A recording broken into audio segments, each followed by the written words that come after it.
My parents refused to pay only me. Shocked, I asked why. My mother laughed. Your family so working for free is normal. Just then, my sister smirked as a large payment notification popped up on her phone. Maybe you're just not worth paying, she said mockingly. Silently, I closed my phone and walked away from the company. Days later, something shocking happened. A misty morning in Grand Rapids, Michigan, as the street lights still glowed in the early dawn.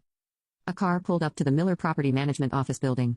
Jennifer Miller stepped out of the aging company car, her steps as light as ever, her brown hair neatly arranged, and dressed in a simple suit. Jennifer was, as usual, the first to arrive at the office. After unlocking the entrance and turning on the lights, she immediately reached for the cleaning supplies. She carefully wiped each desk, swept the floors, and watered the plants, arriving before anyone else and staying later than everyone else. This had been her routine for the past 10 years.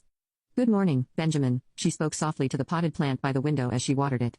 This plant was a gift from her father on her first day at the company. Now, it had grown magnificently, adding a warm touch of color to the office.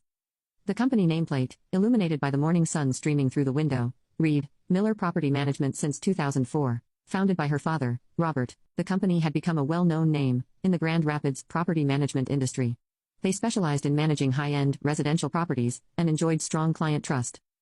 In particular, the residents of Lakeview Estate, who had been with them since the company's founding, highly valued their meticulous service. Jennifer had majored in property management in graduate school, and after graduating at the top of her class, joined the family business. Her methodical nature and sincere work ethic earned high praise from many clients. In the 10 years since joining, she hadn't missed a single day of work, pouring her heart and soul into the company's development. However, 2 years ago, everything changed as the real estate market declined. The company's performance gradually deteriorated. What began as a temporary measure in salary reduction had somehow become the norm. Despite having weathered the economic crisis 7 years ago, for some reason, recovery wasn't progressing this time. Then, a year ago, her sister Patricia graduated from college and joined as an accountant. Dressed in the latest fashion and carrying designer bags, her sister was promised an exceptional starting salary from day one. With her pearl necklace gleaming and perfect makeup, Patricia looked as if she had stepped out of a fashion magazine.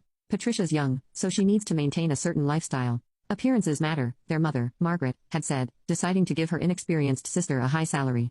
Meanwhile, Jennifer's salary cuts continued. Their father, Robert, occasionally showed apologetic expressions, but ultimately always followed his wife's decisions.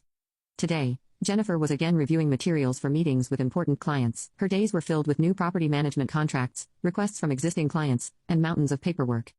In the adjacent seat, Patricia was browsing photos of new handbags on her smartphone, while ignoring urgent documents. Patricia, have you finished processing that contract? It's the renewal paperwork for Lakeview Estate. Oh, I was just about to do that, but I have lunch plans with friends, so tomorrow should be fine, right? Leaving behind what sounded like an excuse, Patricia began preparing to leave early. Their parents said nothing about this. Instead, they watched fondly saying,